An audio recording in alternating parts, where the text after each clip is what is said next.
What is going on, my Digimon friends?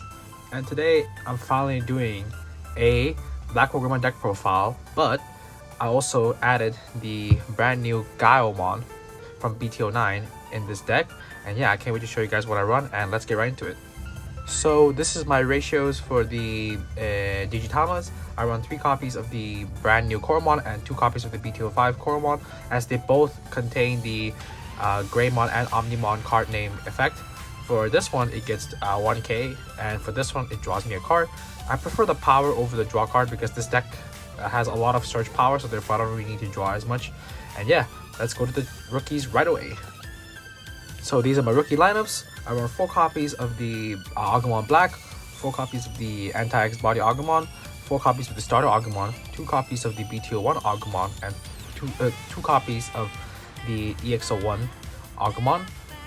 For these two, I mainly run them for the search power. For this one, I could search for a Greymon named and Dragonkin, so it really comes in handy. And for this one, I can search for a Greymon, Omnimon, and an Anti-X Body, so it can add itself since it's an Anti-X Body. So yeah, for the starter, it just gets 1k on inherit, so it's really good. I was actually debating on running this one or the attacking player Agumon from the Digimon starter deck, but as I tested out, I swing quite a lot to my opponent's Digimons, as some of my cards have the piercing ability, so therefore it'd be nice to crash in my opponent's Digimon while destroy their security.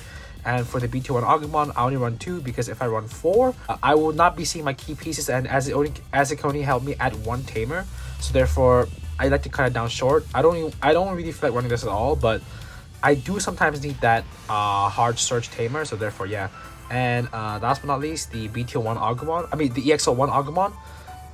Its inherit is really good, as when it attacks, you can check top 3, look for an Agumon named card or Tamer. I think it's or Tamer. Yeah, it's or Tamer. So yeah, if I can't search off any Tamers with this skill, I can just use this skill to be able to search me the cards that I need. And the good part about this inherit skill is that let's say that I move this from the battle area or I hard cast it, I can evolve this from my hand, and I can proc his effect first and then swing with it for like a quick poke to security. And I can also activate his skill as well since it's inherit. So yeah, that's it for my rookies, and let's go to champions. So these are my champion lineups. I run 4 copies of the Greymon Virus, 4 copies of the Greymon Anti-X Body, and 4 copies of the BT05 Greymons. I don't really want to run the starter one, the starter Greymon that gives 1+ security. It's really nice, but I prefer power, so therefore yeah. And when it evolves on top of an Agumon, it +1, it gains my memory, so yeah, I can essentially evolve Agumon for 1. And keep in mind though, as this deck plays Anti-X Body, so if I evo my Greymon, if I evo this Greymon on top of the Agumon Anti-X Body, it doesn't count because the name has to specifically say Agumon only. And for Greymon, of course, Greymon Virus, of course, it's got blocker. And for the new Greymon Anti-X Body, it's a really good card as it prevents my Digimon from being removed. So yeah, it's a very nice card, and overall I like to keep it 4 for max consistency. Yeah, that's it for my champions, and I'm gonna go right into the ultimates. So this is my ultimate lineup. I'm still testing around my ultimate ratios, but for now I'm really liking this ratios. So yeah, I got 4 copies of the BT08 Metal Greymon Virus, 2 copies of the Metal Greymon Anti-X, and 2 copies of the Metal Greymon from EX01. Like I said earlier about the plussing power, the piercing skill, it mainly comes from this Metal Greymon, as most of my Digimons are Dragonkin traits, so therefore yeah, it will always proc off guaranteed. And for this Greymon Virus, to be able to Digivolve 1 and then kill something for 3k is really nice. And its inherit to be able to attack an unsuspended Digimon just makes it so much better. And I only run 2 copies of the Metal Greymon Anti-X, is because it's a very good card, but I wouldn't really want to max it out as he doesn't have an inherit skill, and it's mainly just there to go for a quick poke if I don't have a Mega in my hand. And with the Greymon Anti-X, I'll be able to just discard 2 of my ultimates to be able to keep my Megas alive. And its skill is really nice too. When you evo on top during this turn, during your end of your opponent's turn, it gets 2 security.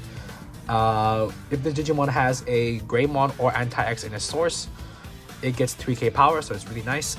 And yeah, that's it for my ultimate ratios, and I'm gonna go right into the megas. Yep, here we go. Here are the MVPs of the deck. You've got 4 copies of the BT08 Blackwargreymon, and you got 3 copies of the BT09 Gaiomon. I still want to run 4 copies of this because the destroying Tamers or Digimon and being able to reactive when destroying a Digimon really comes in handy. And for Gaiomon, it's just a very beast of a card, as you can evo on top of Blackwargreymon for 2 costs. And it's also treated as a Greymon, so I can search it at any time. And it's also got the anti-X body trait, so therefore, yeah, it's just a very easy search target. And on its own skill already gives a security and reboot. And when it evolves, this card especially becomes a beast after when it evolves. Its evo skill is if this Digimon's evolution source has a black, it digivolves 1. If it has a red, it gets blitz. So that is literally a 1 turn impactfulness to your opponent's board, like right away. So as long as you can evo onto Gaiomon, that 1 turn as long as I can evo onto the Gaiomon, that 1 turn, it's gonna hurt my opponent so much, as either they will lose a Digimon if I have the appropriate source, or they lose security, or worst case scenario, they lose both. So yeah, this card is really impactful, and I'll talk about it why later after when I go through this deck profile to show you guys about the combos that I formulate in this deck. And yeah, I'll show you guys later. Here are my Tamer lineups. I run 4 copies of the BT05 Shinomine Nokia and 2 copies of the BT01 Yagami Taichi.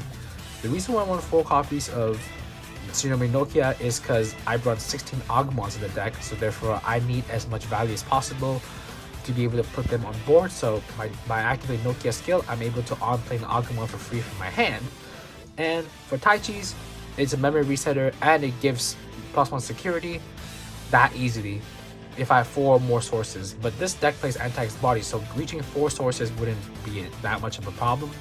And the reason why I also run 4 copies of Nokia is as this deck has a lot of Digimons that have a hefty cost to evolve. So that's why by having Nokia to be able to rest herself and -1 cost for the evo, it comes in really handy, and it also saves me a turn in the best case scenario.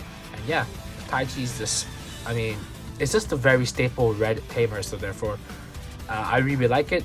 The other alternative that I see that I could run is probably a hero from BT08.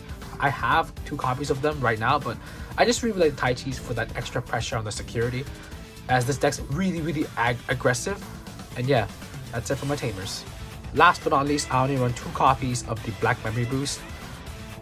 I would love to run Red Memory Boost, but I'm too broke for Red Memory Boost, and my remaining Memory Boost have all gone onto my Digimon deck. So therefore, yeah. But surprisingly, Black Memory Boost still works, so I'm not complaining here. And yeah, Black Memory Boost just gives me 2 memory, regardless if I cast it or if I check it from the security.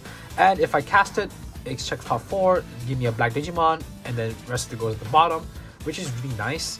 It's just like a free 2 memory to me. And yeah, I just really like Memory Boost in general, but running 3 to 4 is a bit too much, as this deck has a lot of search power.